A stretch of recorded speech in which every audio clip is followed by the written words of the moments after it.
buwan, higit mag-aapat. Tingnan yung katawan, napakalaki. Ayan o, napakalaki. Dalawang piraso ito yung lalaki, kapatid, tatlo yung babae. Nabinta ko na yung isa. So ito kasi papalahi ko pa to. Ito yung kapatid, yung isa na yun. Laki na ito. Good morning mga kabukid. Ito pala yung update sa natin mga kabukid, sa alagang manok. Ito pala yung Shamo na Shamo.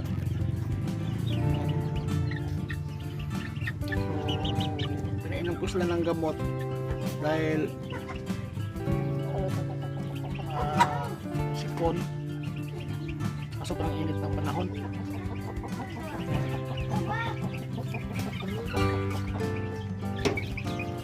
Ano naman sila, malalakas naman yung katawan nila, kaso lang may sipon dahil sa init ng panahon. Dapat pag mainit yung panahon, liguan siya ng malamig na tubig.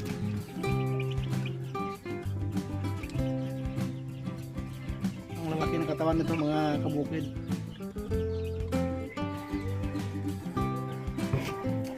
Yung inambalan na nilalagay ko dito, yung pinapatak ko lang sa kanilang mata, kaya sa kanilang lalamunan, tatlong patak.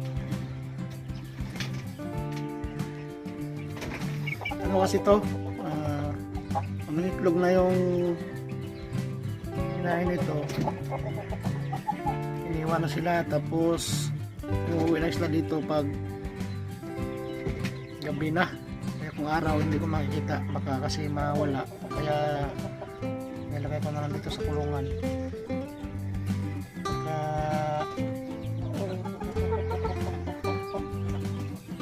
Na mailap, pag hindi na sila mailap, ilalagay na lang, pakawalan ko na lang din ulit.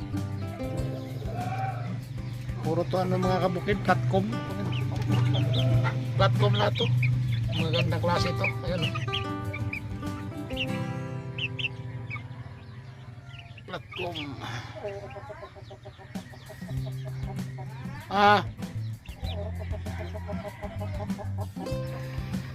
Ito naman mga kabukid, magandang to ng Shamo.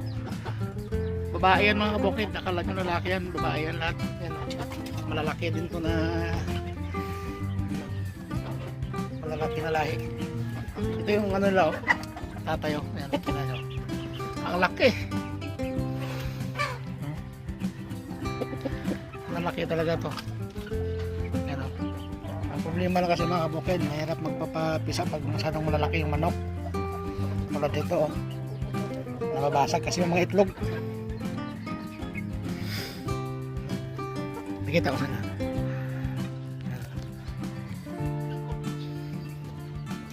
Ito yung Black Shamo.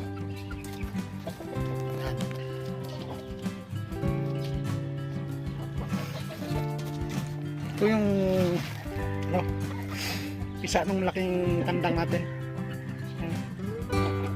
Shamo. Tatangkad. To sila 6 na piraso. Nabili na kasi yung 6, bali 12 to sila. Nabili na po yung 6 na lang din natira. So, ito yung natin, Shamo naman ito.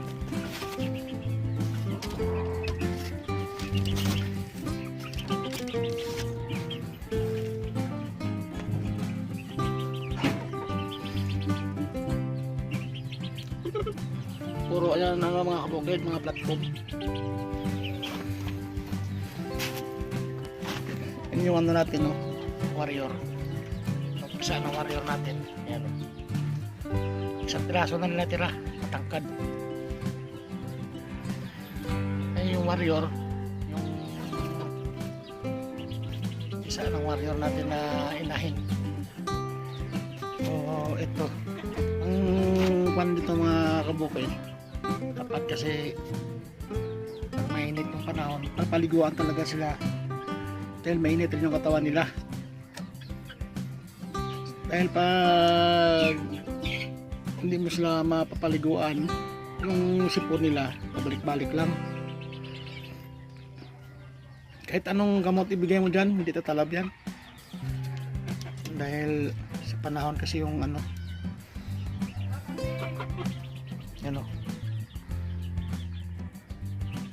Yan, pinapakawalan ko lang yan sila dahil malakas na yung immune system nila eh.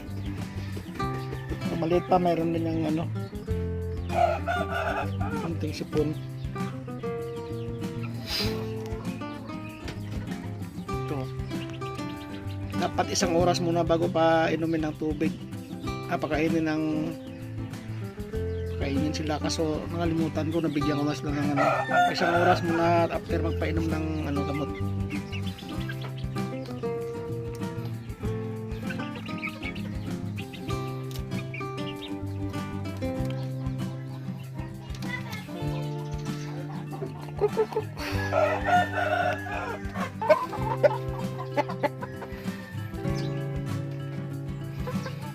Ito ng mga kabukid, ito yung ano, kanawayo natin na ano, yung at ito nung nasa kulungan. Ito, ano siya kasi. Yan. Kanawayon. Isa ito ng dumpo.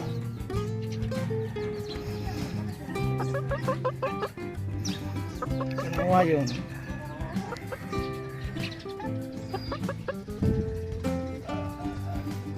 Itlog na ano natin. Kanawayon, 2 piraso itong mga kabukid.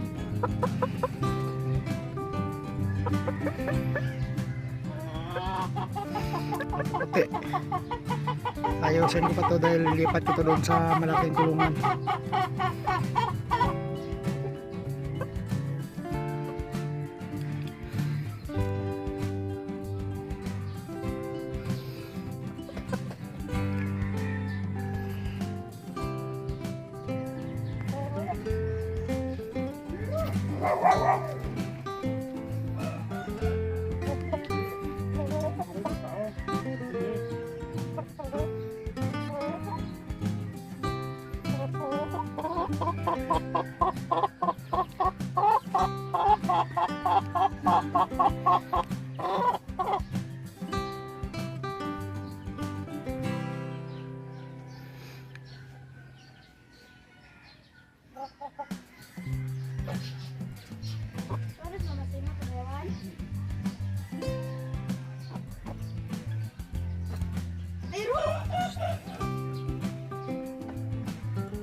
Ito mga kabukid, malapit ito maglilimlim. Ito yung inahin ng ano natin, Oshamo. Ito yung flathead, platform. Hindi rin sila nawawala ng tubig para protection sa ano, init.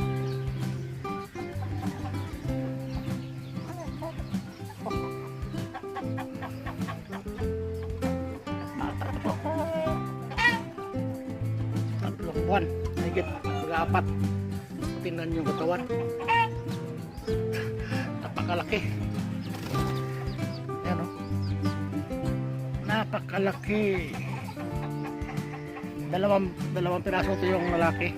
Magkapatid, 3 yung ano, babae, nabenta ko na yung isa. So ito kasi papalahi ko pa to. Ito yung kapatid, yung isa na yun. Malaki na ito. 3 buwan pala ito mahigit. Ito naman yung warrior.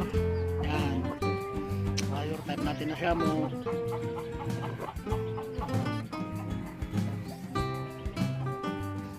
So yun lang mga kabukid.